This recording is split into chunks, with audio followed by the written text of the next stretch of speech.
I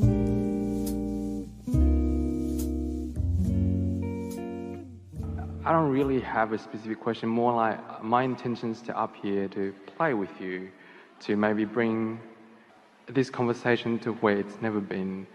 I feel like money and materials comes very easily to me because I don't desire them as much, but more accurately, my resistance isn't as strong. They come because I don't care about them?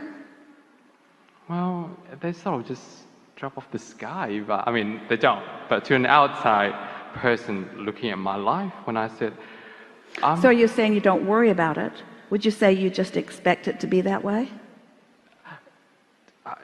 Expectation feels that I'm thinking about it all the time, but no, just feels... it doesn't. Expectation means that there is a desire and a belief in the same place. Okay. That's what an expectation is. Desire and belief in the same place. You don't have to be talking about it all the time, but you're not talking against it either. I asked for $10,000 and you said about try to do 20, 30, 40, 50% less. I offer no effort. It's just, I said, I'm just going to put it out there. It's going to drop. So you don't offer effort because you understand that the laws of the universe are bringing whatever you want to you. Are you saying to us that you don't justify the well-being that comes through effort and hard work? You're not justifying anymore. You're just expecting it to come? It flows easily. That's the key right there.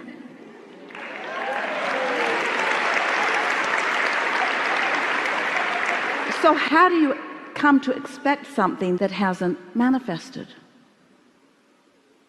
So you say, well, money isn't coming easy to me, and I'd like to be like that guy. I'd just like to expect it. But how do you expect something that hasn't been happening when you've been noticing what's been happening? What's the obvious answer? You have to notice a little less what's been happening. You have to stop taking score of what is. You have to find some way to put what is where it belongs. You have to put what is where it belongs in the past tense category. What is no longer matters, because what is does not have to continue to be the regurgitated active vibration. What is doesn't have to be the active vibration. What's wanted can be the active vibration. But what's the payoff for you? What are you going to focus on in order to stay focused on the vibrational reality rather than the manifested reality? How do you get yourself to focus forward instead of backwards? How do you stop looking at what is when what is so compelling? Something else has to be equally compelling. Let's play with this just for a moment, and then we will hear you. Please.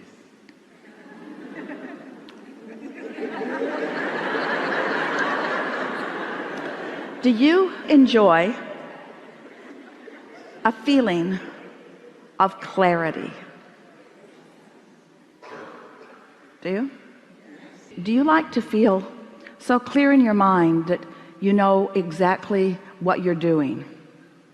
You know, when you click into that, you know those moments in time when clarity is just so strong that it feels to you like you just can't get it wrong, at least not right now. Things are just really clicking for you. Is that something worth focusing on?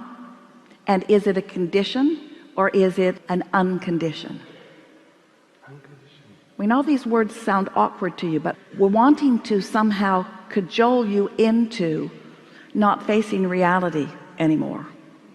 Your reality is the platform that you bounce off of, but if you let it be what you are giving your undivided attention to, your reality will hold you apart from your motion forward. So you have to find a way to put reality where it belongs, which is past tense. It's old news.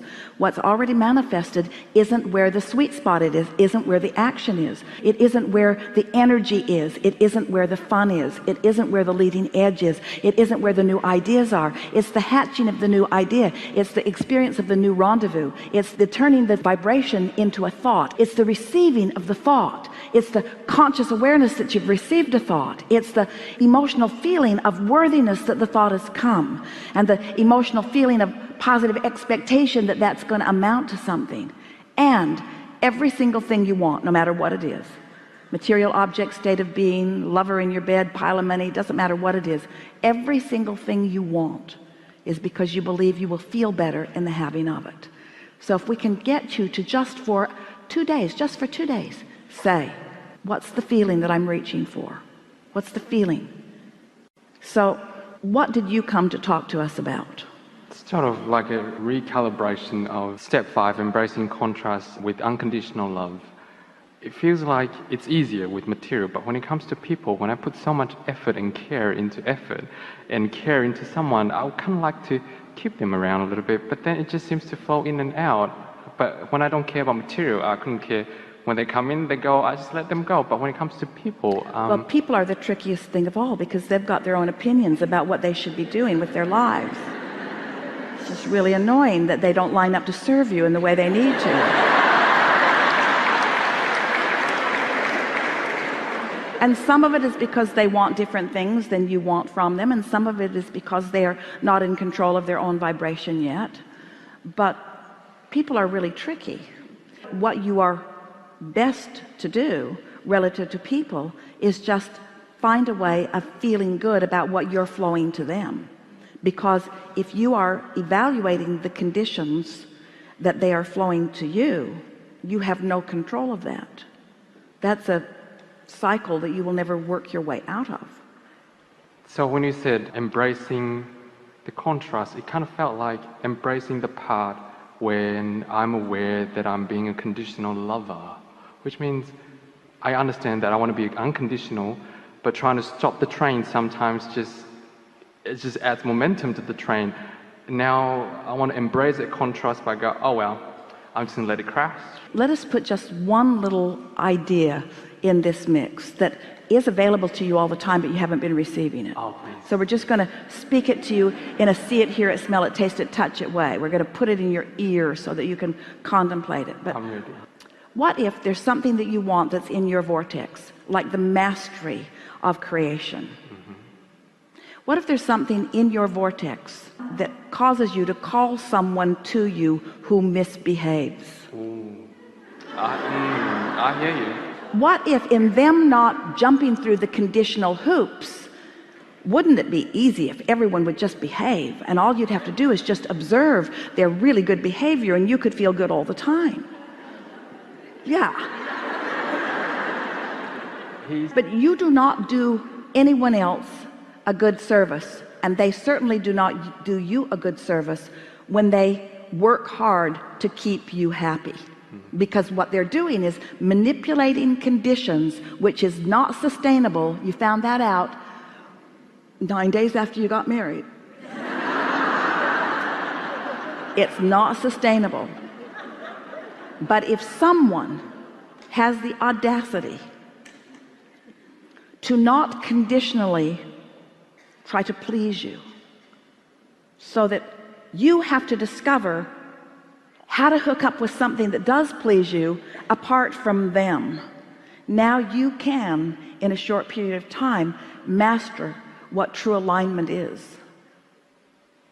I felt like the breakup in February was worth it once I found my alignment to be in that zone of realizing from broader perspective, to see that it was worth it, because now I truly understand what unconditional love is, rather than him being... But wouldn't it be great if, how often do you say, well, it was awful for a while, but then after the fact I now see that that was a beneficial thing? Wouldn't it be nice if you could accept that everything is a beneficial thing while it's happening? Yeah. Because one of two things is happening. Either it's bringing you clarity, it's either enhancing your desire, or it's in this moment satisfying your desire. It's either making your desire grow, or it's fulfilling it right here and now. And we think we love you so much that you are dramatically underestimating the value of a growing desire. Growing desire doesn't feel good to you if you're not good at keeping up to speed with it, because your desire is growing and you're not, and your desire is growing and you're not, and your desire is growing and you're not, and your desire is growing and you're not. And we promise you your desire is growing. So your desire is growing, but you're focused upon a condition, and your desire is growing, you're focused on a condition, and your desire is growing and you're focused on a condition. And after a while, the tug of war is so strong within you that you just sort of give up, and then you close the gap just a little bit, sort of by default, almost like accidentally.